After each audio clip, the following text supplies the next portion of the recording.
They say there was a brothel in New York so powerful, so secret, that it held the city's glittering elite in its grip, a place where intimate sins became leverage, where politicians, judges, financiers whispered their darkest desires behind closed doors, only to find those doors later opened in betrayal.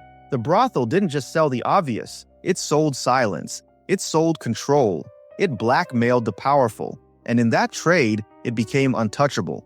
The story begins in the mid-19th century, when brothels were everywhere in the city's underbelly, but almost none dared include whispers of blackmail in their business model.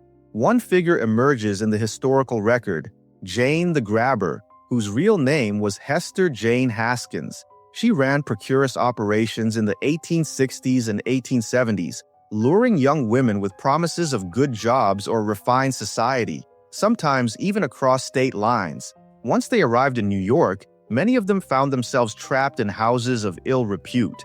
Jane the Grabber wasn't just about supply. She had influence. She employed a network of recruiters, used drugged drinks, coercion, and force. She was one of the first to traffic women into the city's brothel system under false pretenses. Over time, stories circulated that she had dossiers on wealthy clients, names, dates, secret rooms, used to keep them in line. Whether she always followed through is harder to prove, but her business model showed how secrets could become currency. Another name often whispered in the same corridors is Red Light Lizzie, a rival madam to Jane. Lizzie ran multiple houses of ill repute in New York, and she and Jane were fierce competitors. Some accounts say Red Light Lizzie specialized in procuring women from rural New England and sending them into New York. She too controlled many brothels and had buyers in high society.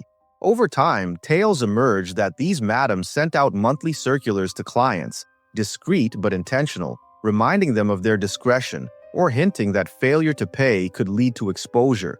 It's this edge, the threat of shame, that turned brothels from shadow businesses into silent rackets. But even before that, brothels were an open secret among New York's political machines, corrupt lawmen, and shady financiers. Many madams learned early that the real gold wasn't in the nightly fees. It was in knowing who walked through the door. A well-placed ledger, a list of names, or a compromising photograph could be worth far more than a week's income. In New York's courts, many accused men suddenly dropped charges if their names risked surfacing in brothels. Judges looked the other way. Prosecutors lost interest. The machinery of justice often paused when the red light district threatened to illuminate it. One legal outfit that played into this dynamic was Howe and Hummel, a law firm infamous in 19th century New York. They were defenders, litigators, but also blackmailers. They often represented chorus girls, madams, and lovers who'd been betrayed. They sometimes threatened married men with public exposure. They demanded hush money. They were entwined in the same ecosystem, legal representation that doubled as leverage.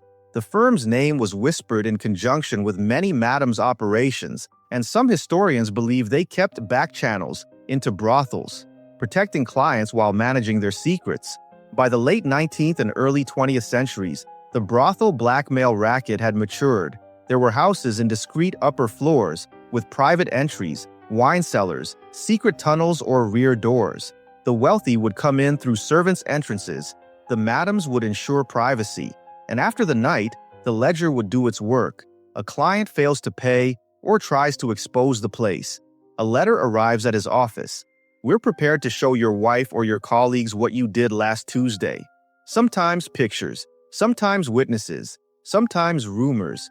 Fear was the mortar that held the walls together. What made the racket powerful was that the people being blackmailed often could unsheathe real weapons. They were public figures, judges, lawmakers, bankers. If their names appeared in scandal, their careers could be ended. So many preferred to pay quietly, let the madams operate, and remain silent. Law enforcement investigating brothels often stalled when the suspects had too many ties. District attorneys sometimes shelved warrants or permitted busts that led to no prosecutions. The elites had too much to lose. One of the most famous later brothels was Caesar's Retreat, a 1970s Manhattan establishment that catered to high society clients. It wasn't just a massage parlor, it was a place where discreet power was brokered. The clientele reportedly included celebrities, financiers, wealthy businessmen. When Caesar's Retreat was raided in 1982 by NYC undercover officers, evidence was found that the place facilitated prostitution.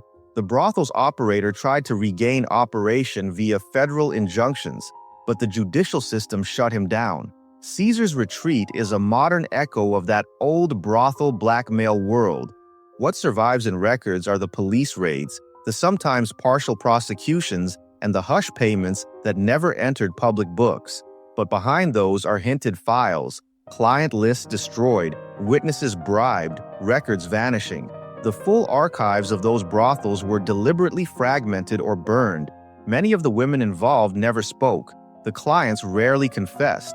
The madam held the power of exposure, the threat that the elite would rather pay than appear in print. That threat sculpted silence. When you walk down some quiet Manhattan side street in an old brick building, remember, the walls have ears. Maybe one of those upper floors once held lust, fear, and leverage, a place where the city's richest men bought secrecy, and where some of them paid the heaviest tax of all, reputation. The brothel that blackmailed the elite existed in the gaps between law and shame, its history hidden in whispers.